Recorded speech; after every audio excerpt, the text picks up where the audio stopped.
Buenas tardes para todos y todas. Mi nombre es Natalia Galeano y a continuación voy a realizar la presentación del tema que me fue asignado, que tiene que ver con la sangre que brotó del costado de Jesús. Las fuentes que utilicé para mi presentación son el libro Tan solo una gota de la sangre de Jesús, la Biblia en la versión de la Nueva Traducción Viviente y un blog que encontré en la página de la iglesia que se llama El arma más poderosa, la sangre de Jesús.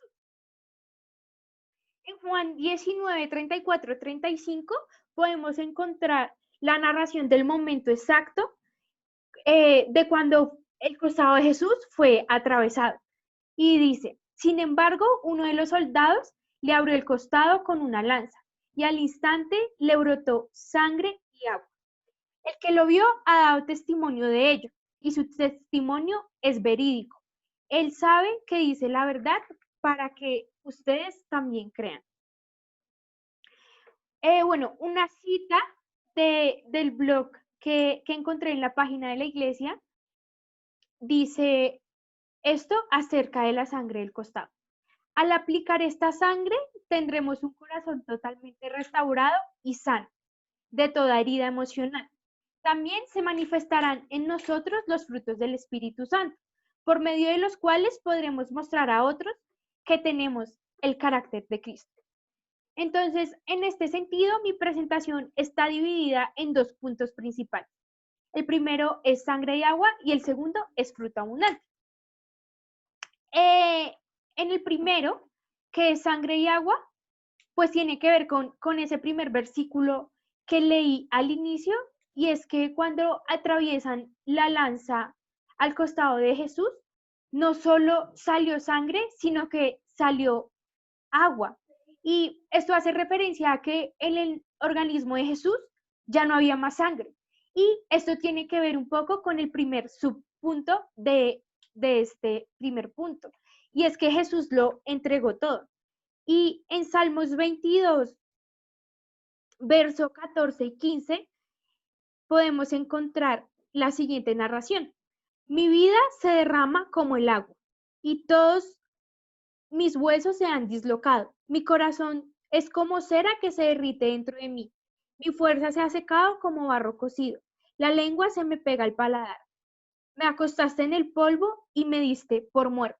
Entonces, en este primer punto podemos ver que Jesús no tuvo reservas y Jesús se mantuvo firme hasta el final, a pesar de esa situación tan difícil a la que se tuvo que enfrentar. Y con este último derramamiento y con esta acción de este soldado al atravesar su costado, podemos ver la expresión más grande de amor.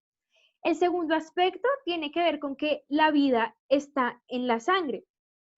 Y en Levítico 17:11 dice, porque la vida del cuerpo está en la sangre.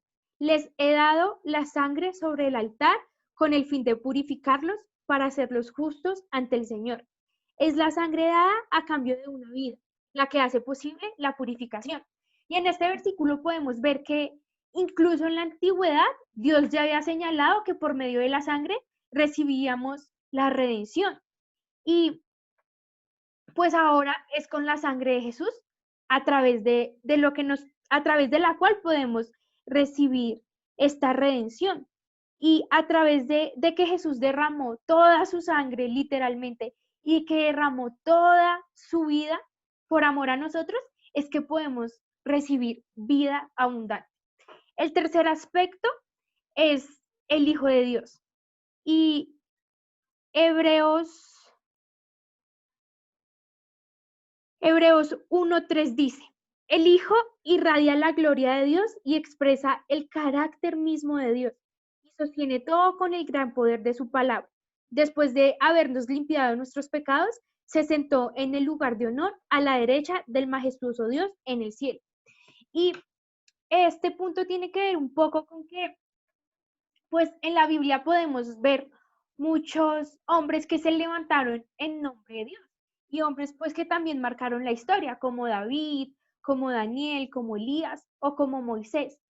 Pero ninguno de estos se puede comparar con Jesús, porque Jesús es el Hijo de Dios Y esto es lo que marca la diferencia entre todos. El siguiente aspecto es que somos hijos de Dios. Juan 1 dice lo siguiente, en el verso 12 y 13. Pero a todos los que creyeron en él y lo recibieron, les dio el derecho de llegar a ser hijos de Dios. Ellos nacen de nuevo, no mediante un nacimiento físico como resultado de la pasión o de la iniciativa humana, sino por medio de un nacimiento que proviene de Dios. Entonces, podemos ver que a través de nuestra fe en Jesús, podemos recibir el derecho legítimo de ser hijos de Dios. Y a través de descubrir la paternidad de Dios y de recibir su paternidad, podemos disfrutar de su confianza, de su herencia, de su gozo, de la intimidad con Él y de poder conocerlo a Él directamente. El tercer punto tiene que ver con que somos libres del rechazo. Salmos 27:10 dice, aunque mi padre y mi madre me abandonen, el Señor me mantendrá cerca. Entonces, podemos ver que los hombres fallan, pero cuando podemos experimentar que Dios no falla, que Dios no abandona y que Dios no lastima, eso nos da libertad del rechazo y de las heridas que tal vez recibimos por ciertas personas. Y lo último es que Jesús fue rechazado por nosotros.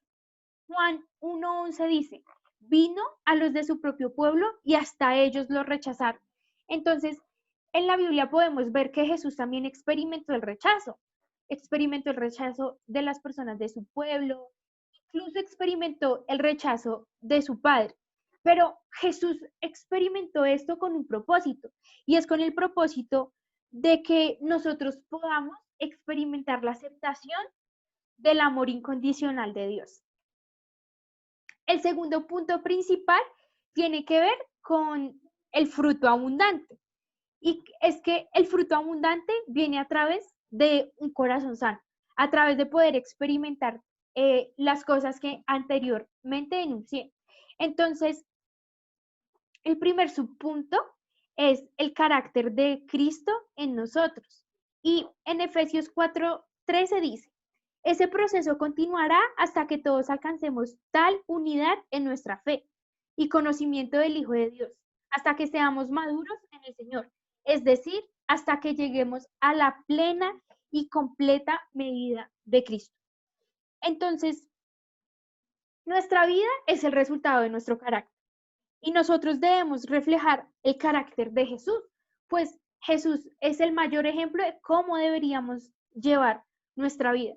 Entonces, cada día de nuestra vida debemos tratar de imitarlo a Él, de seguir sus pisadas y de llegar pues a la medida de Jesús.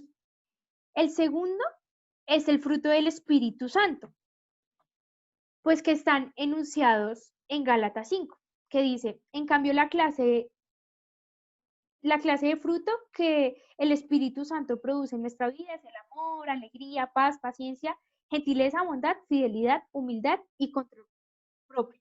No existen leyes contra esas cosas.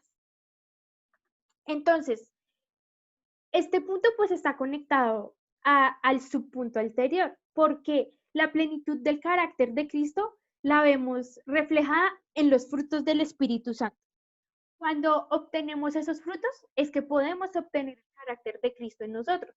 Y una cosa que hay que tener en cuenta es que estos frutos no se desarrolla uno por uno o solo se desarrolla uno y no otros, sino que se desarrollan todos los frutos de manera simultánea. Y lo último es hacer la pregunta de que, ¿qué fruto tiene mi carácter? Y esto tiene que ver con el fruto del espíritu versus el fruto incorrecto. Y es cambiar de pronto esos frutos incorrectos que hemos sembrado en nuestra vida por el fruto del espíritu.